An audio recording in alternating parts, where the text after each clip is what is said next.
What is going on, wrestling fans? It is I, Steve and welcome to 10 Count. On today's edition, we're talking to a wrestler, a musician, a model. Oh, that's right. She's also collecting belts everywhere she goes. It's Viva Van. How are you doing today? I'm doing all right. How are you doing? I'm doing great. Just all right. Come on, I will match my energy. I will give you some. It's impossible because I've had like 10 cups of coffee today. But in reality, That's what I need. I need 9 more cups of coffee. nine, nine more. Please don't do that to your heart. I don't think my doctor likes me doing it. But everywhere I look, I see you. Every time I go on Twitter or any event, it seems that your face is on the poster of all these events. Now, how does that feel? Because obviously you're trying to get your name out there even more, but I can't escape your face and your name. How does that feel? Um, I wish I could see it from how you view it because I feel like I'm not doing enough. Really? Yeah. Really? Why do you feel like that? I don't know. I guess I'm just hard on myself. Are you one of those people who I'm one of those people too? I accomplished something and I'm like, yeah, I did it. But then I'm immediately, all right, what's the next goal? Yeah, I am. I'm always like, what's next? What's next on the list? Or sometimes I have to be reminded of the things that I've done because I don't know. Sometimes you get caught up in the mix and then you forget like things that you've done before. So it's just, I don't know. I feel like a lot of wrestlers can relate to that, I think. I think so. I think anyone can relate to that where your goals keep changing because you accomplish one and then Yeah. suddenly, oh, well, that was great, but now I have a taste. Now I want more. And then you get that Yeah. done and then that done. But let's start from the beginning then. How did you get into wrestling? Was it a friend, a family member? Were you channel surfing? No, so I Googled the nearest wrestling school in LA and I found a place, but I couldn't afford it at the time because I was a broke college Mm, student. So I just remember on my way home from one of the classes from college, I was praying or whatever you want to call it.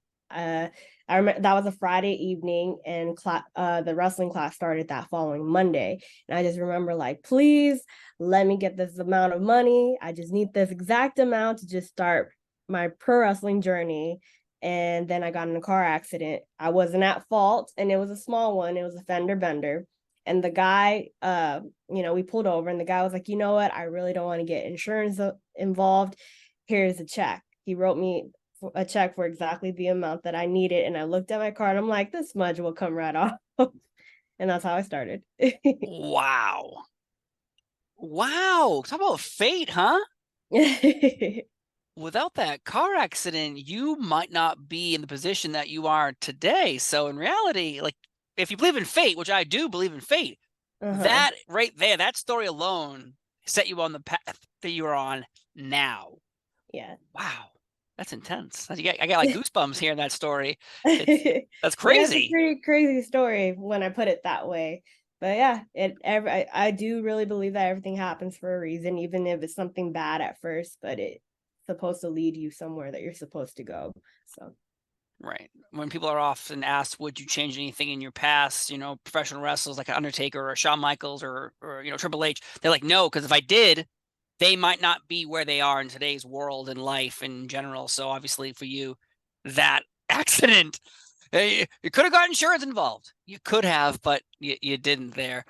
But when you went to wrestling school, who were your trainers? Because I believe, if I'm correct, Rikishi Fatu was your trainer. yeah, I trained with Rikishi at Knox Pro.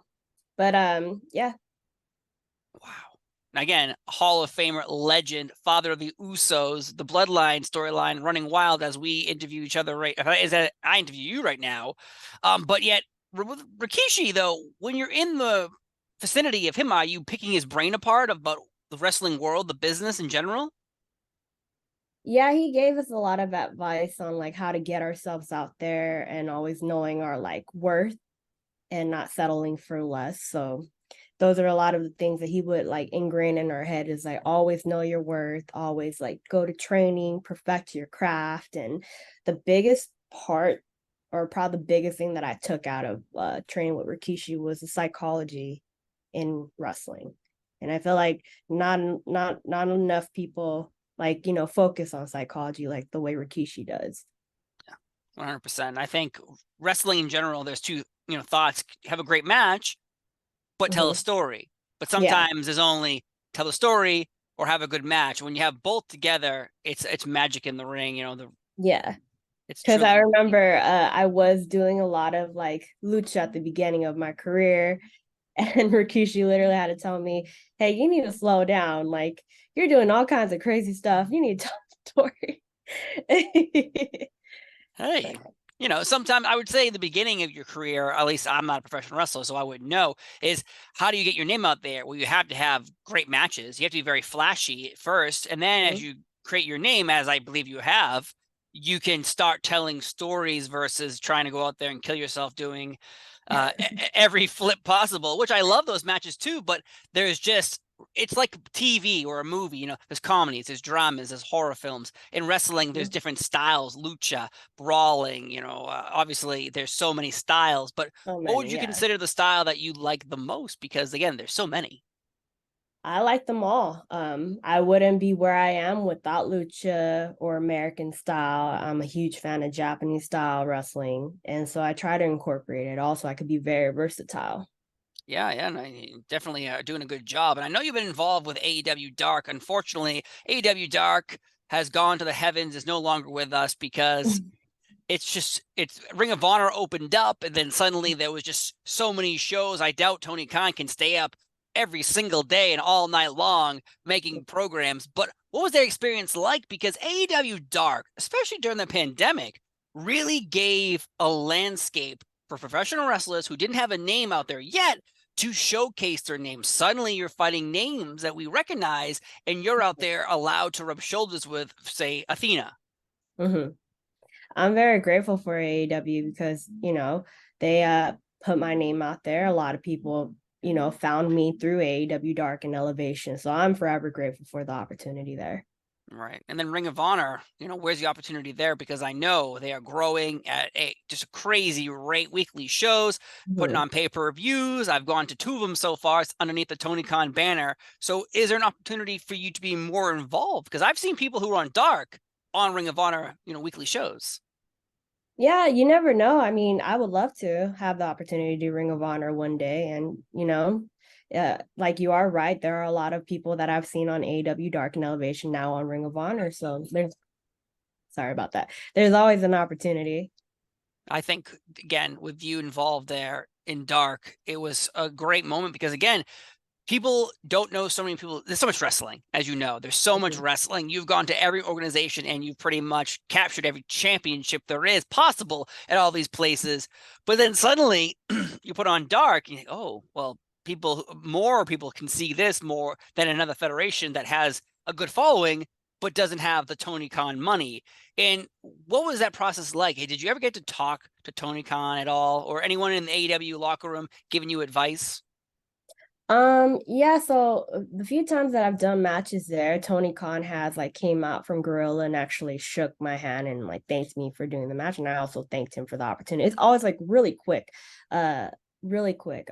I've had Madison Rain, I'm trying to think. I think even Jay Lethal at one point give critiques here and there. There's been Dustin Rose, everyone there is very welcoming and very nice, and they're always willing to give critiques after every match. Good to I've hear. had nothing but like a great time there, great experience. Yeah, I haven't heard a bad story out of anyone on Dark having a problem with anybody.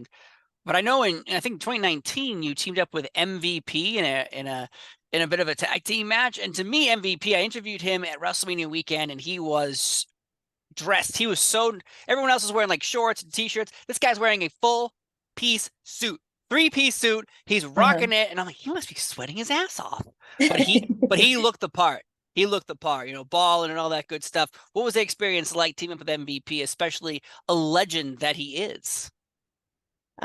He was very nice and awesome to work with, and I was the only girl on the team, and he let me like hit the finish for our team.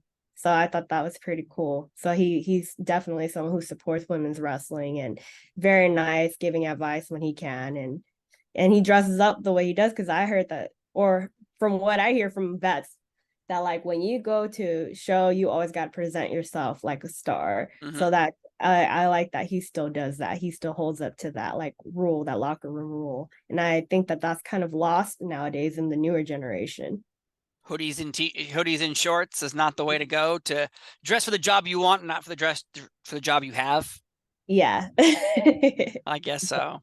But again, MVP team up with MVP, especially in 2019, because as time would go on, he would eventually come back to the WWE, form the Hurt Business with Bobby Mhm. Lashley and Shelton and Cedric. So much happening with that group. Of course, they broke up, and my heart was broken as well. But that's a different story Yeah. altogether. That's a therapy session, not for right now, though. Any tryouts in the WWE for you? Because I feel like you're someone that has the look, the determination, everything about you screams, hey, this is very marketable. Thanks. I have had a tryout at WWE before. Maybe I'll have another one in the future. I don't know, but the grind continues until then. What time frame was this? So right now, as we're talking, it is 2023. Springtime. When was this tryout? In 2020. 2020. So before the world fell apart, or after the After. world fell apart? After. It was in October 2020, and it was a really small tryout. It was only 12 indie girls, and we all knew each other. It was in October of 2020. Yeah. So I remember getting the email. We only had 3 weeks in advance to get ready for it. And I couldn't I didn't have access to a ring. I had to try to find a ring that I can just get an in-ring cardio ready for it. So it was a very tough time to have a tryout, actually.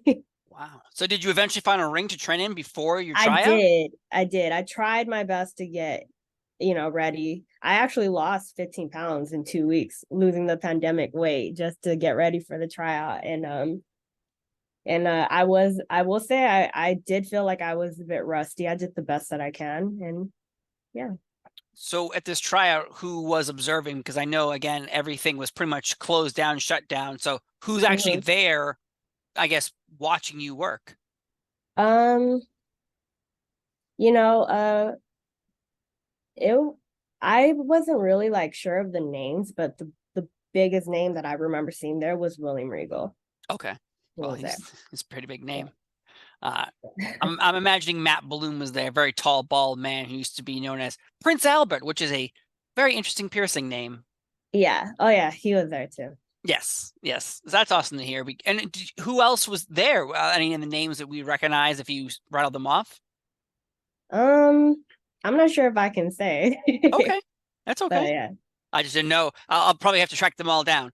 Yeah, yeah. Somewhere, It someone was has a this written very down. like private one, so it wasn't really announced or it wasn't any articles about all the girls there. So it was something Okay, that, you know, I feel like I can say now 3 years later. right, right. Well, Mhm. many interviews I've done with people who don't work for the WWE, and I'm asking, "Did you try out?" And they're like, "Oh yeah, yeah, yeah," and then they'll just start spilling their guts on me, and I'm like, "Okay, okay." Like Yeah. that person was there. Oh, that person was there. Oh, okay. Yeah. So a lot of people obviously have different experiences and different stories, but Hmm. with celebrities pretty much taking over professional wrestling, Bad Bunny, Logan Paul, East WWE side, and then of course on AEW, you have other celebrities trying to get involved there. Is there a celebrity out there that you're like, man, if I could get them in the ring, I'd kick the crap out of her or him? Um, I don't ever look at a celebrity and think that. No, you don't think I want to slap that person? No. Is there Yeah. someone on your list though? Because I interviewed Liv Morgan, Raquel Rodriguez, and they said Cardi B and Megan Thee Stallion. So who do you I want? think those would be great people to be in, like, have a match on WWE. That would be cool. Because I remember watching like a few years back when Snooki came on and Yeah. she was very acrobatic, right? She could have done like a whole lucha match if she wanted to. So yeah, I never look at a celebrity and be like, I want to beat them up. But like if you were to tell me who I think should go in the ring, like I think someone like Doja Cat would be cool too, you know? Yeah. Oh yeah. I think that'd be awesome. I think let's get it Mhm. going right now. You, Doja Cat, WWE ring. Let's just make it happen. Van, come on. You got the stroke, right? You got the pull. You can pull this off. I think so, but that's just me. Uh, though. But with you, I know there's representation. Obviously, is very important to you because of your upbringing. Now, if I'm correct, did you start a like a setting up a situation where you could raise money to get a professional wrestling ring somewhere very far away from where I am. Is this true? Can you explain the story to me? Yeah. So when I had started wrestling, I noticed that there wasn't any Vietnamese people like in the industry at all. I did find one. He's in New Orleans, and that was very far. But then I was like, let me see if there's like an actual promotion or something in Vietnam. So I Googled Vietnam Pro Wrestling, and VPW popped up, and there was a documentary on them. And at the time, I thought they were so cool because they were actually in a ring in this documentary, but it was actually a boxing ring now that I look back. Mm. And so I had reached out to them. I found their Facebook page and I reached out to them, told them that I would love to work their promotion if there's ever an opportunity. And they actually wrote me back and say, "Hey, we watch your matches too on YouTube, so we know who you are. We would love to have you, but the only thing is we don't have a wrestling ring, and we don't know how to make one, or we probably can't even afford one." So then I told them, if you guys want, like, that's when I felt like it was my calling. Okay, I was meant to hit them up to help them, even though I had originally like contacted them to get booked on their promotion. So I was like, you know what? Like, that's when I started learning that wrestling has only been around like 5 years in Vietnam. It hasn't even been around that long. So I was like, all right, let's get this rolling. Let's let, like, the wrestling world know about Vietnam and Vietnam Pro Wrestling. So we started a GoFundMe page. I looked online for because since there was no wrestling ring in Vietnam at all, they didn't know how to even get started. So I found a blueprint online and I bought that and I sent that over to them first so they can take it to a welder to get an estimate for it. And then the estimate was around like 4K in US dollars. And then Vietnamese, that's a lot of money. That's like Mm. almost in the millions for them. They cannot afford that. So that's when I started the GoFundMe page, and we were able to raise the funds for it within 2 months. And I had like people like Sumi Sakai, Jeff Cobb, like helping me retweet it. So it was a very special time. That's amazing. Jeff Cobb. I love that man so very much. He became my Facebook friend.